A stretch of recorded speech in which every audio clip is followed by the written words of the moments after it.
Hello అందరికి. ఇవాళ నేను ఒక మంచి హెల్పింగ్ వీడియో కోసం మీ ముందుకు వచ్చేసిన. సో ఈ వీడియో వచ్చేసి ఏంటంటే, గత వారం రోజుల నుండి ఇన్స్టాగ్రామ్ ఓపెన్ చేసిన, యూట్యూబ్ ఓపెన్ చేసిన, పునర్విక పునర్విక పునర్విక అని చాలా వీడియోస్ అయితే మనం చూస్తున్నాం అన్నమాట. సో ఎవరు ఈ పునర్విక?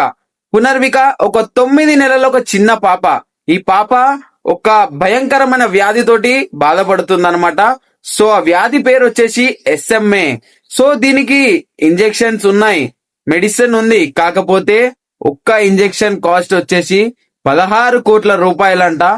కానీ మిడిల్ క్లాస్ వాళ్ళకి ఎవ్వరికి 16 కోట్ల రూపాయలంటే ఎవ్వరికి ఎంత చేసినా కూడా సాధ్యం కాని పని.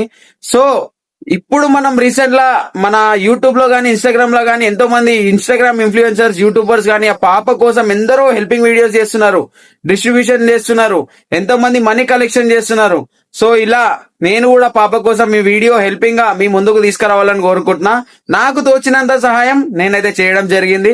మీరు కూడా మీకు తోచినంత సహాయం ఆ పాపకి కొంచెం సహాయం చేయండి. అది 10 రూపాయలే కానివచ్చు, 100 రూపాయలే కానివచ్చు, 1000 రూపాయలే కానివచ్చు, 10,000 కానివచ్చు, 1,00,000 రూపాయలు కానివచ్చు.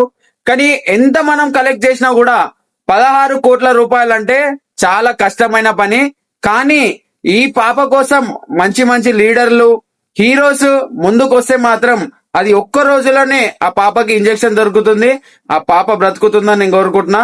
సో ప్లీజ్ ఎవరెవరైతే మన బాలీవుడ్, టాలీవుడ్ సినిమా హీరోస్ గానీ, హీరోయిన్స్ ఉన్నారో కొద్దిగా పాపకి కావాల్సిన సహాయం మీరు చేస్తే, మిడిల్ క్లాస్ పీపుల్ ఎవ్వరు సహాయం చేసినా మా అంటే 100 రూపాయలు చేస్తారు, 200 చేస్తారు, 10,000 చేస్తారు. కానీ 16 కోట్ల రూపాయలు అంటే ఎవ్వరికి సాధ్యం కాని పని. సో ఇది మంచి హీరోల వల్ల, పొలిటీషియన్స్ వల్లనే జరుగుతుంది. సో తప్పకుండా ఈ వీడియో చూసి ఈ వీడియో కంపల్సరీ హీరోల వరకు చేరాలని నేను కోరుకుంటున్నా. లైక్ కొట్టకున్నా, కామెంట్ చేయకున్నా పర్వాలేదు, కనీసం ఈ వీడియో షేర్ చేయండి. మంచి మంచి టాలీవుడ్, బాలీవుడ్ హీరో వాళ్ళు చూసే వరకు ఇది షేర్ చేయండి. కనీసం వాళ్ళు దిగుతేనైనా ఆ పాపకి కావాల్సిన అమౌంట్ కంపల్సరీ డిస్ట్రిబ్యూట్ అవుతుంది. ఆ పాపని మనం అందరం కాపాడిన వాళ్ళం అవుతాం. జై హింద్.